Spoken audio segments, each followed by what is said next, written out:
ശബരിമല സ്വർണ്ണക്കൊള്ളയിൽ 2018 മുതൽ 2025 വരെയുള്ള ദേവസ്വം ബോർഡ് ഭരണസമിതികൾ പ്രതിക്കൂട്ടിലാക്കി ഹൈക്കോടതി.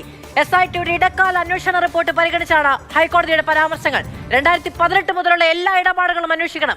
ശബരിമലയിലെ അമൂല്യ വസ്തുക്കൾ പുറത്തേക്ക് കടത്തിയിട്ടുണ്ടോ എന്നും അന്വേഷിക്കണമെന്ന് ഹൈക്കോടതി. ബിനിലും അനന്തകൃഷ്ണനും വിവരങ്ങളുമായി നമ്മളോടൊപ്പം ചേരുകയാണ്.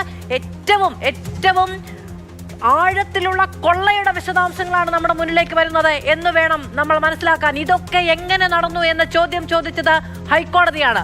ബിനിൽ വിവരങ്ങളുമായി നമ്മളോടൊപ്പം ചേരുകയാണ്. ബിനിൽ, 3 ഘട്ടങ്ങളിലായി നടന്ന വലിയ സ്വർണ്ണക്കൊള്ളയുടെ ആഴവും പരപ്പും നമ്മളുടെ മുന്നിലേക്ക് വരികയാണ്. ശബരിമലയിൽ ആരും ചോദിക്കാനില്ലാത്ത സ്വർണം, അതിന്റെ രുചി പറ്റി തുടങ്ങിയതിന്റെ കഥ മുതൽ നമ്മുടെ മുന്നിലേക്ക് വരികയാണ്. ബിനിൽ,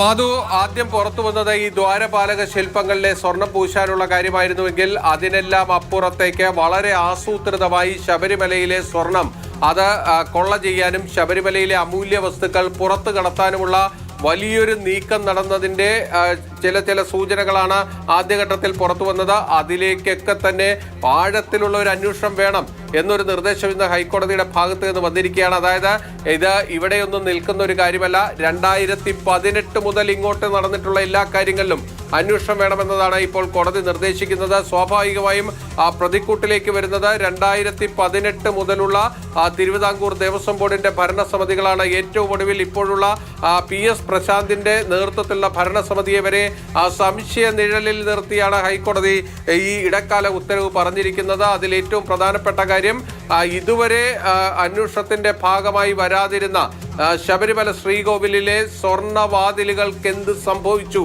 എന്നതുകൂടി കണ്ടെത്താനാണ് ഇപ്പോൾ ഹൈക്കോടതി നിർദ്ദേശിച്ചിരിക്കുന്നത്. നേരത്തെ ഈ കട്ടളപ്പാളികൾ സ്വർണം പൂശാൻ കൊണ്ടുപോയി അതിൽ നടത്തിയ തട്ടിപ്പും ദ്വാരപാലക ശില്പങ്ങളിലെ തട്ടിപ്പും മാത്രമാണ് വന്നിരുന്നതെങ്കിൽ ഇപ്പോൾ ഈ ഒറിജിനലായിട്ടുള്ള അവിടുത്തെ ശ്രീകോവിലിന്റെ ആ ഡോറ് മാറ്റി പുതിയത് സ്ഥാപിക്കുകയാണ് ചെയ്തത്. ആ പുതിയത് സ്ഥാപിച്ചതും ഉണ്ണികൃഷ്ണൻ പോറ്റിയുടെ നേതൃത്വത്തിലാണ്. ഉണ്ണികൃഷ്ണൻ പോറ്റി മാത്രമല്ല, ഉണ്ണികൃഷ്ണൻ പോറ്റിയുടേതൊരു നെക്സസ് ആണ്, ഒരു വലിയ ഗൂഢസംഘമാണ് എന്നതാണ് ഹൈക്കോടതി ഇപ്പോൾ വ്യക്തമാക്കുന്നത്. അതായത് 1-2 പേരല്ല ഇതിന് പിന്നിലുള്ളത്, വലിയ സംഘം ഇതിന് പിന്നിലുണ്ട്. അവരുടെ പ്രവർത്തനങ്ങളാണ്. അവർക്ക് ഇവിടെ ഈ ശബരിമല സന്നിധാനത്ത് സ്വതന്ത്രരായി പ്രവർത്തിക്കാനുള്ള ഒരു അവസരമൊരുക്കി.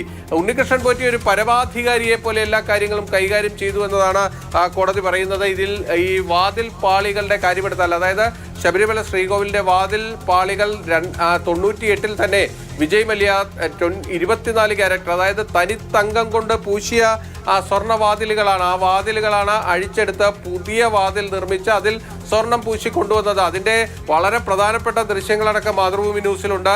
ഉണ്ണികൃഷ്ണൻ പോറ്റി, മുരാരി ബാബു ഒക്കെ തന്നെ ചേർന്ന് 2 വാതിൽ പാളികൾ ചുവന്ന് ശ്രീകോവിലിന് മുന്നിലേക്ക് കൊണ്ടുവരുന്ന ആ ഒരു ദൃശ്യം. അതിൽ നിന്ന് തന്നെ അതിന് പിന്നിലുള്ള ആളുകളൊക്കെ ആരൊക്കെയാണെന്നത് ആ ദൃശ്യങ്ങൾ പരിശോധിക്കുമ്പോൾ തന്നെ നമുക്ക് മനസ്സിലാകും.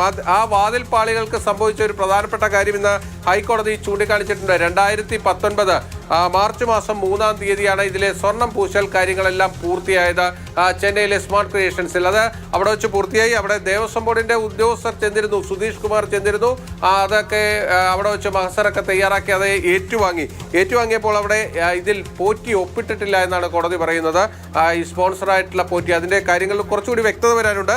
എന്തായാലും ആ ഡോറ് മാർച്ച് മാസം 3-ാം തീയതി ചെന്നൈയിൽ വെച്ച് നിർമ്മാണം പൂർത്തിയായി കൈമാറി. ആ ഡോറ് പക്ഷേ സന്നിധാനത്തേക്ക് എത്തുന്നത് മാർച്ച് മാസം 11-ാം തീയതിയാണ്. 7-8 ദിവസം ആ ഡോർ എവിടെയായിരുന്നു എന്നതാണ് ഏറ്റവും പ്രധാനപ്പെട്ട ചോദ്യം. എന്തായാലും ചെന്നൈയിൽ നിന്ന് ശബരിമല സന്നിധാനം വരെ വരാൻ 8 ദിവസം വേണ്ടിവരില്ല. ഇവിടെ സംഭവിച്ചത് എളമ്പള്ളിയിലെ ക്ഷേത്രത്തിലടക്കം ഈ ശബരിമലയിലെ ശ്രീകോവിലിന്റെ വാതിലുകൾ കൊണ്ടുവന്ന് പൂജ നടത്തി, പ്രദർശനം നടത്തി, അവിടെ ഒരുപാട് പേരെത്തി. ഈ എളമ്പള്ളി ക്ഷേത്രത്തിലെ ചടങ്ങിൽ ദേവസ്വം ബോർഡ് പ്രസിഡന്റും ഒരു സിനിമാ താരവും പങ്കെടുത്ത കാര്യം കൂടി ഇന്ന് ഹൈക്കോടതി ആ ഉത്തരവിൽ. അതിൽ സ്വാഭാവികമായും ഈ കാലതാമസം അടക്കം ദേവസ്വം ബോർഡിന്റെ അനുമതിയോടും അറിവോടും കൂടി ആയിരിക്കുന്നു എന്ന് നമുക്ക് പറയാൻ കഴിയുന്ന ഒരേ ഒരു കാര്യം എന്താണെന്ന് വെച്ചിട്ടുണ്ടെങ്കിൽ, ഇളമ്പള്ളിയിലെ ക്ഷേത്രത്തിൽ സിനിമാ താരവും അന്നത്തെ ദേവസ്വം ബോർഡ് പ്രസിഡന്റും വരികയാണ് ഈ പരിപാടിയിൽ പങ്കെടുക്കാൻ. സ്വാഭാവികമായും ശബരിമല ശ്രീകോവിലിന്റെ വാതിൽ ചെന്നൈയിൽ നിന്ന് ശബരിമലയിലേക്ക് എത്തേണ്ടതിന്റെ കാലതാമസം, അതിനുള്ളിൽ ഇത്തരം പരിപാടികൾ സംഘടിപ്പിക്കുന്നുണ്ട് എങ്കിൽ അവരത് അറിയാതെ സംഘടിപ്പിച്ചു എന്ന് പറയാൻ കഴിയില്ലല്ലോ. കാരണം ദേവസ്വം ബോർഡിന്റെ പ്രസിഡന്റ് തന്നെ ക്ഷണിക്കപ്പെട്ട അതിഥിയാണ് ഈ പരിപാടിയിലെങ്കിൽ ഓരോ ദിവസവും ഈ കാലതാമസം അടക്കമുള്ള കാര്യങ്ങളിൽ അവരറിഞ്ഞുകൊണ്ടാണ് ആ വീഴ്ച ഉണ്ടായത്. തീർച്ചയായും പത്മകുമാർ അടക്കമുള്ളവർക്ക് ഇക്കാര്യത്തിൽ ഒഴിഞ്ഞു മാറാൻ കഴിയില്ല. കാരണം ഇതിൽ ഒരുപാട് തെറ്റുകൾ സംഭവിച്ചിട്ടുണ്ട്. സന്നിധാനത്തെ അമൂല്യമായ വസ്തുക്കൾ, അതായത് ശ്രീകോവിലിന്റെ വാതിൽ എന്നൊക്കെ പറയുമ്പോൾ അതൊക്കെ അഴിച്ചൊരാൾക്ക് എടുത്തു കൊടുത്തു വിടുക, അല്ലെങ്കിൽ അതിനെ പുതിയത് നിർമ്മിക്കാൻ തീരുമാനിക്കുമ്പോൾ എടുക്കേണ്ട ചട്ടപ്രകാരമുള്ള കാര്യങ്ങളുണ്ട്.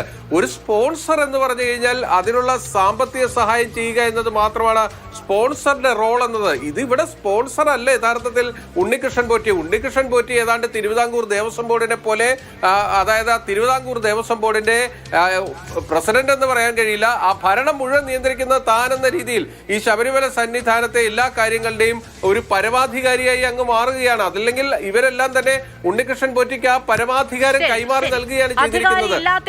അധികാരി ഇല്ലാത്തിടത്ത് ചോദിക്കാനും പറയാനും മറ്റാരും ഇല്ലാതിരുന്ന ഇടത്താണ് ഇതുപോലെയുള്ള അവതാരങ്ങൾ അധികാരികളായി മാറുന്നത് എന്നുള്ളത് നമ്മുടെ കൺമുന്നിൽ തെളിവായി വരികയാണ്.